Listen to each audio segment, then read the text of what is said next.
Scooby-Dooby-Doo did a poo, and Shaggy thought it was chocolate.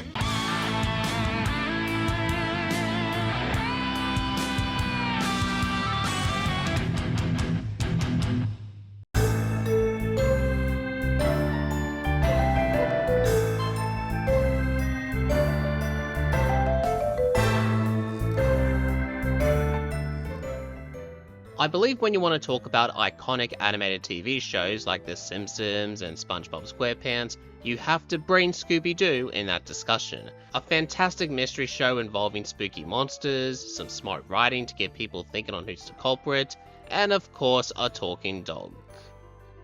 Wait, what? I really love the old school episodes of Scooby-Doo Where Are You back in 1969, as I always binge watched them along with the other shows back in the day.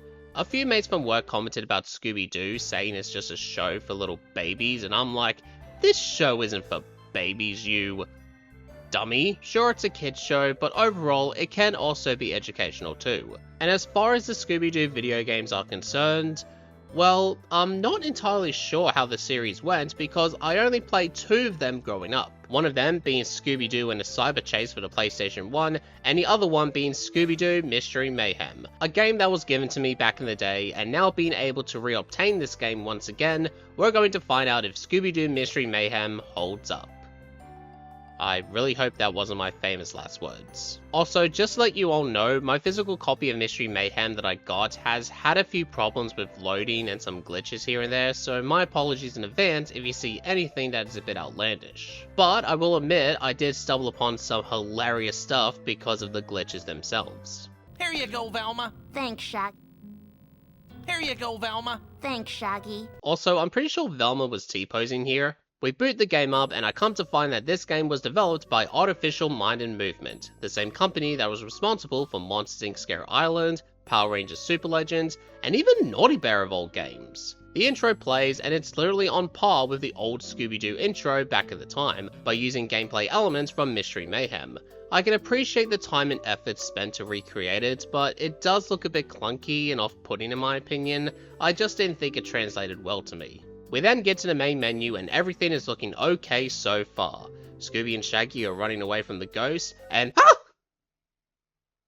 Jesus, I think I just shat myself. The story begins with a security guard at the library just doing his job, then all of a sudden, he spots a ghost and he runs for the hills. I'm pretty sure he sent his resignation papers afterwards. Meanwhile, the gang travel to their destination to find out what the issue is. After arriving at the scene, they later learn that an actual real ghost have been taken over inside the library, and after seeing a bizarre facial animation spot from Fred, it's now time to split up and look for clues. Ah yes, the part where Shaggy and Scooby get the shit end of the stick, Velma runs off to do some nerd stuff, while Daphne and Fred goes to couples therapy to work on their midlife crisis. Later on in the story, Shaggy and Scooby found a mysterious book, and finding the right page can suck ghosts into the book. Where have I heard this one before? I honestly can't remember. And after learning there's more to the plot, they travel to different destinations to find out who is the true mastermind of this ghost invasion. Storyline wise, I like it. It feels like when you're going through the game, you're experiencing a small season of that show on Netflix, but in a video game format. And I also like before the episode begins, you have a quick screen showing off the name of the title. That's some cool stuff. But I do have to say, why did the developers add in laughing tracks in the cutscenes? It just seems weird to me hearing the laughing tracks in the Scooby-Doo video game, and a lot of those punchlines aren't exactly funny in any shape or form. It just seems weird having to hear them in the Scooby-Doo universe. Like what about the cafeteria? We don't have a cafeteria. We use caterers. I think there's some food left inside the... While I'm here, the graphics are fine, but I'm not exactly a fan of the models here, especially with their facial expressions. It looks okay to start with, but then their eyes open wide or given a big old grin as if they've committed a crime themselves. But other than that, the game looks okay. So the gameplay goes as follows. I accidentally hit my microphone. So the gameplay goes as follows. It's an action-adventure video game. It may look like a 3D platformer, but you can't really jump, so that makes it pointless. You can either play as Shaggy or Scooby by tagging in. The character who is not being played will follow you around wherever you go. You have a health bar, and when it runs out, they'll run around quickly at a fast pace. If they get caught one more time during this sequence, they'll abandon their mission and it's game over. It's interesting how they don't die, it's just they ran off because they're cowards at the end of the day, which makes total sense. I do the same thing if I see a flying cockroach. Scooby and Shaggy can easily regain their health by eating some Scooby snacks. The way to progress into the game is to look out for specific items in order to move along the plot, and as mentioned earlier, finding the missing pages and using the books to suck the ghost inside. There are many types of ghosts, like blue ghost, small green ghost, big green ghost, invisible ghost, mummies, and oh god, not the tornadoes again. I just cured myself from that trauma back in Maida National. I don't want to go through it again. Oh, please be nice to me. Oh, fuck. When you are close to a ghost, you open up the book and you button mash the correct button to drain its health bar and eventually get that ghost inside. I always had a problem with this back when I was a child, so I used to call my dad over to do this section for me, although he has no memory of that whatsoever when I brought it up. Also, you have to watch out because sometimes they can try and scare you to stop the book sucking animation. The book can drain out its power as well, so you have to keep an eye out for these floating colors to recharge your book. Oh yeah, that's right, I now remember. This game follows the gameplay formula of Luigi's Mansion. I don't know why it took me this long to figure that out. God, I'm such a silly old fucker. But in all seriousness, I have heard people making major comparisons to Luigi's Mansion, and while I can see where they are coming from, I have never played Luigi's Mansion myself, despite used to have owned a Nintendo Switch, so I can't really comment on that. But what I can comment about is how can Scooby climb up a goddamn ladder? You may have noticed that I've been playing as Scooby for the most part, and there is a reason for this, and this will also bring me to an issue about the game. Both Scooby and Shaggy can run, push objects, and climb around, but that's all they, or in this case, Shaggy, can do. Shaggy doesn't have any unique abilities, including the one where he uses 10% of his power to bring Thanos down with the Infinity Gauntlet. The only difference between the two is Scooby can go under holes while Shaggy can't, hence why Shaggy just might be the most useless character to play as in video gaming history. The only time I'll get to play as Shaggy is when the game forces me to, when the duo splits up, but other than that, I do not understand why you have the option to play as a secondary character, and yet Shaggy doesn't have any special ability to stand out compared to Scooby. Also, since we're here, I find it hilarious that Scooby goes under the hole to the other side, leaving Shaggy alone for a brief second, but once coming back, Shaggy comments if he hasn't seen Scooby in months. Scooby-Doo, are you alright? He was only gone for 5 seconds, what do you mean he's alright? Like Scoop Man, I'm so glad you're safe. While you were gone, I found some chocolate on the floor to eat up, and I don't think it was chocolate at all. I would like to apologize for my poor impersonation of Shaggy. The controls feels weird to move your character around, and I can't really describe it. It almost feels floaty and somewhat awkward to move around. You might know what I'm talking about if you have played this game. It's not the best, but it's not the worst as well. And believe it or not, there's actually collectibles here, and there'll be clues scattered in an episode, and by collecting enough, you'll unlock some art. And you also collect food as well, and if you collect all the food in a single level, you'll be able to create an awesome sandwich. And I'll be honest, I don't really see myself all invested or interested in collecting food of all things. Oh boy, a pickle! The music here is fine, a little generic. I honestly don't find the OST all that memorable to me, but I do like some bits, like in the first level in the library, and in the boss battles too. And speaking of bosses, each episode ends with a boss, and they're cheap. Half of them is attacking the other ghost, while the other half is running away from a monster.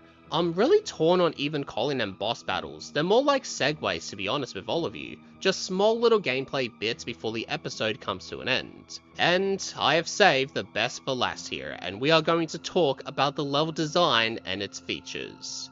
Spoiler alert, it sucks. While there is only 5 episodes, which may seem small at first glance, but realistically, they will take around 30 to 45 minutes to complete each one.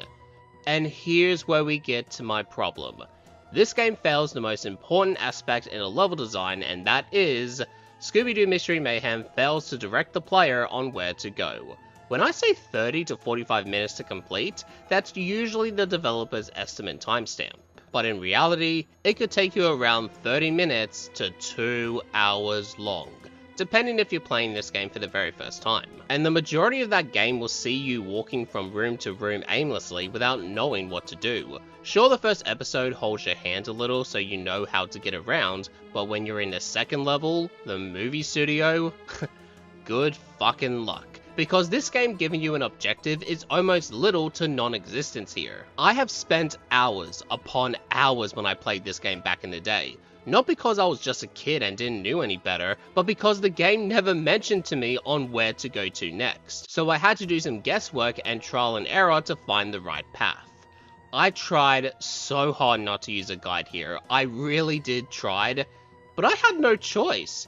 And could you blame me? I don't want to spend another 2 hours just walking around and listening to the director asking Shaggy if he was fucking nervous all the time. Okay, now look nervous. Like, I am nervous. Like I am nervous. Also, remember how I said the music is fine? Well, I take it back. Spending too much time in a level can cause the music to be really repetitive and annoying to a point where you just want to mute the volume button to get some bloody peace and quiet around here. And you know, I can't believe I'm about to form this sentence out of my mouth. I know The Simpsons Skateboarding is considered as one of the worst video games of all time, but at least there's an arrow telling you where to go so you don't seem lost around Springfield. Oh my goodness. I cannot believe I just praised The Simpsons Skateboarding. In no way, shape or form you should ever praise The Simpsons Skateboarding for anything in general. Somebody shoot me already. But in Mystery Mayhem, there's no direction, no arrow telling you where to go, it's just you and a little bit of fucking guesswork. You know what this game could have used? A map marker.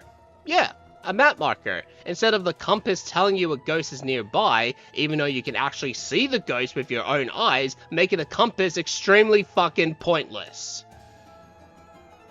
I'm already starting to feel a migraine coming along, and we're not even done yet.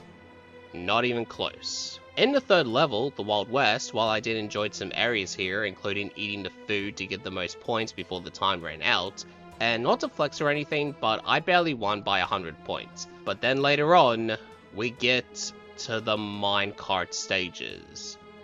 Oh my fucking days, the minecart. The way how this works is that you change lanes with the left analog stick and jump over and duck under objects.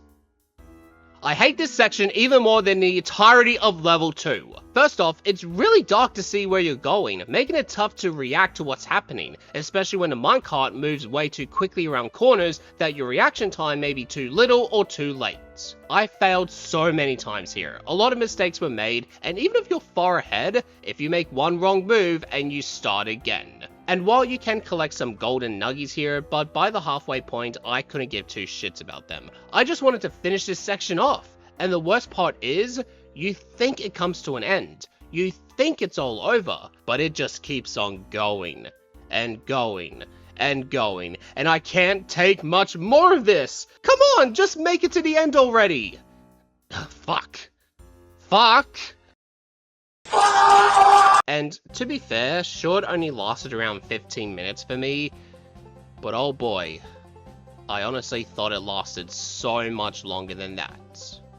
And we are still not even done yet? What could be so much worse than the bloody minecarts? Oh. The pipes. Jesus Christ, not the pipes, please! So in the next level, the bayou with those pipes, you have to place them in the correct pathway in order to keep the water flowing around so the fountain can rise up. With a little bit of moving and sorting the pipes out, it's really not the worst thing in the world, it just takes a bunch of your time is all. Okay, so I've done all I needed to do. Now I just have to swim to the other side, grab the key, and make it back to Shaggy.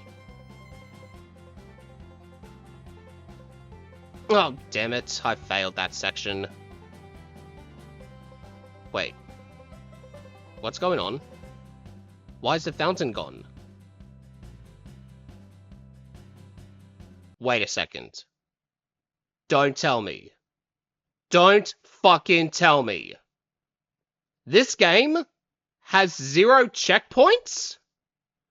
Are you fucking serious? What kind of game doesn't have a fucking checkpoint? All these games have checkpoints, so if you die, at least they spawn you to that checkpoint so you don't lose any progress.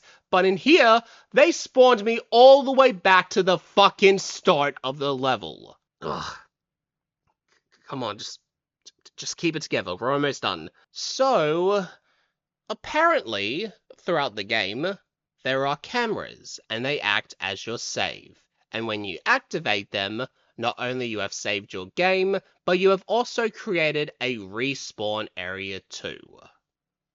Well, that's just fucking complicated! Why not just use a fucking checkpoint system like all the other fucking games out there? So you're telling me that I have to go through the maze, grab the snorkel gear, dive in the water filled with alligator-infested waters, move the fucking pipes all over again, do all that, because I didn't activate the camera save file?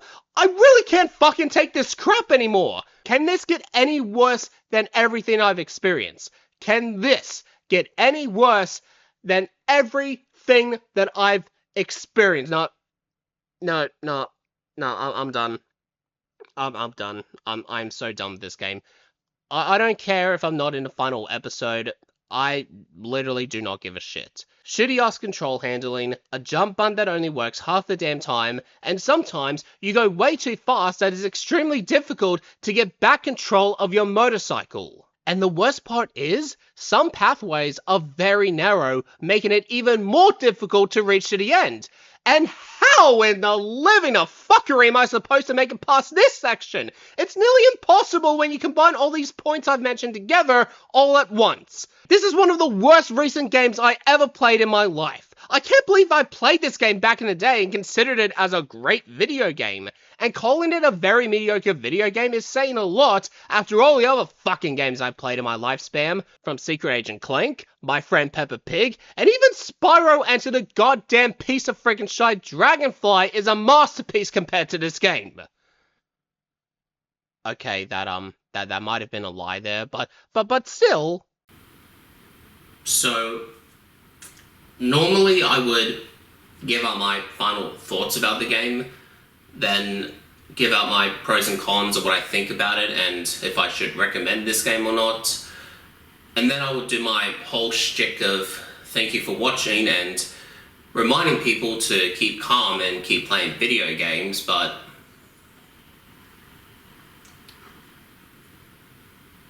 I don't think I can.